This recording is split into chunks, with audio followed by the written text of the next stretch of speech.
Hello. ठंड बहुत दिल्ली में, जनवरी का महीना पूरे ठंड में जा रहा है। और ये ठंड मेरे ख्याल से काफ़ी टाइम बाद आ रही है। टाइम बाद मतलब पिछले साल की इतनी सर्दी नहीं थी शायद। ये आप न्यूज़ में भी देख रहे होंगे, न्यूज़ वाले भी बता ही रहे होंगे। इस बार फिर से वही पुरानी हेडलाइन, इस बार की ठंड पिछले 10 साल की ठंड से रिकॉर्ड तोड़ ठंड है। खैर, पहले कल की वीडियोस में मैंने कल की वीडियोस में आपको बताया था कि जैसे आपका कोई मानसिक कष्ट या शारीरिक कष्ट होता है तो आप डॉक्टर या पंडित जी के पास जाते हो, तो उसके बारे में बताया था। आज भी मैं उसी पे टॉपिक पे बात करना चाह रही थी। थोड़ा मेरे को आइडिया आया कि कुछ और व्याख्यान देनी चाहिए मुझे, तो वो इस बात पे था कि मैं जब क्लास जाती थी ना, तो क्लास में हम स्टूडेंट्स, क्लासमेट्स जो होते हैं, एक दूसरे से अपनी प्रॉब्लम शेयर करते हैं। फिर वो शेयर करके थोड़ा एक दूसरे को सजेशन भी देते हैं, तो कम हो जाती है प्रॉब्लम और टेंशन भी कम हो जाती है। तो हम भी ऐसी बातें करते थे। तो मेरे को ना एक तो पूजा करने में इंटरेस्ट तो है ही, पहले से ही है, बचपन से है। कभी कभार मम्मी पापा का जब मूड ऑफ रहता था तो वो मना कर देते थे कि रहने दे बेटा, पढ़ाई पे ज़्यादा ध्यान दो, पूजा पाठ पे कम ध्यान दो। ऐसा हर किसी के घर पे होता है कि पूजा पाठ करके ही सब कुछ नहीं मिलता, कुछ मेहनत भी करनी पड़ती है। इसीलिए कहते हो कि रोज़ मंदिर में तुम पूजा करने जाते हो और किताब खोलते ही तुम्हें नींद आ जाती है। तो ये सीन होता है, इस वजह से पूजा पाठ के लिए थोड़ा टोका टोकी होती थी, हर घर में होती है। तो मैं अपनी बात करूँ तो मुझे तो इंटरेस्ट रहता था। तो मैंने फास्टिंग भी इसीलिए की थी ताकि मेरी डाइटिंग का भी बना रहे और मन से जितना भी राग द्वेष या जो भी नेगेटिव चीज़ें हैं वो व्रत के माध्यम से बाहर निकलती रहे और प्रकृति में मिलके कुछ उनका निर्वाह हो जाए।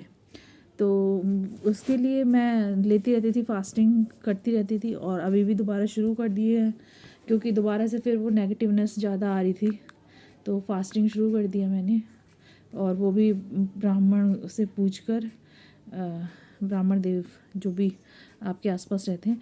मेरे को किसी ने बताया कि पंडित और ब्राह्मण जो होते हैं उनका काम अलग अलग होता है। पंडित शायद किसी के शोक या किसी घटना के होने पर, दुर्घटना के होने पर बुलाए जाते हैं शायद।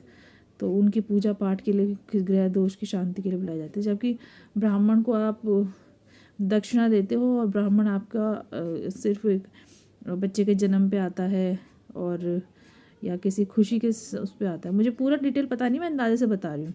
तो ये फ़र्क है। तो मैं ना, हम स्कूल में भी बातें करते, तो मैं हस्तरेखा पे भी बहुत इंटरेस्ट था मेरा। और कोई भविष्यवाणी करता है उस पर भी बहुत इंटरेस्ट था मेरा। और वो जो बताते हैं ना कि ये उपाय करो तो ये हो जाएगा, टैरो कार्ड भी मैं बहुत देखती थी। तो मेरे गांव में जब टीवी होता था तो गांव में भी हर संडे को, हर संडे या सैटरडे, पता नहीं कब था, डे फिक्स था, वो दिखाते थे ये सारी चीज़ें। भविष्यवाणी दिखाते थे, टैरो कार्ड रीडिंग दिखाते थे, भविष्य फल दिखाते थे। और आपके जो रोज़मर्रा के कल्चर के हिसाब से जो बार त्योहार या पर्व आते हैं उनका, छोटे मोटे से लेके बड़े बड़े तक, उन सब के बारे में बताते थे। और हम उसको अपने अकॉर्डिंग जो हमारे क्षेत्र में होता है और सारे लोग करते थे, वो पूजा पाठ करते भी थे, व्रत या त्यौहार। तो तब मुझे ध्यान है, अब नया साल लग गया तो नया साल में फिर दोबारा नए व्रत शुरू हो जाएंगे इस महीने से। ये महीना तो बहुत शुभ होता है, तो इसीलिए मुझे ध्यान आया, मैंने कहा आज रिकॉर्डिंग में बता देती हूँ। और नया कैलेंडर आता है, फिर नया कैलेंडर आप किस हिस्स कौन से वाला पंचांग, 2-3 तरह के होते हैं ये जो कैलेंडर आते हैं। सबका मतलब टेक्निक, मैथमेटिक्स अलग अलग है ना। किसी में किसी तरह की मैथमेटिक्स होती है, उस हिसाब से पंचांग चलता है। किसी में किस तरह की, क्योंकि हमारे गांव में भी ऐसे होता था, 2 या 3 तरह के चलते थे। तो जिसको जो सूटेबल लगता था वो उस वाले के हिसाब से अपने बार त्योहार मनाता था। तो हम तो, मुझे पता नहीं हमारे वाले कौन से वाले थे, मम्मी वगैरह को पता रहता है। तो मैं केवल आपको आइडिया दे रही हूँ कि ऐसे भी होता है, क्योंकि आजकल के बच्चे जानते नहीं है, शहरों के बच्चे नहीं जानते इन बातों को।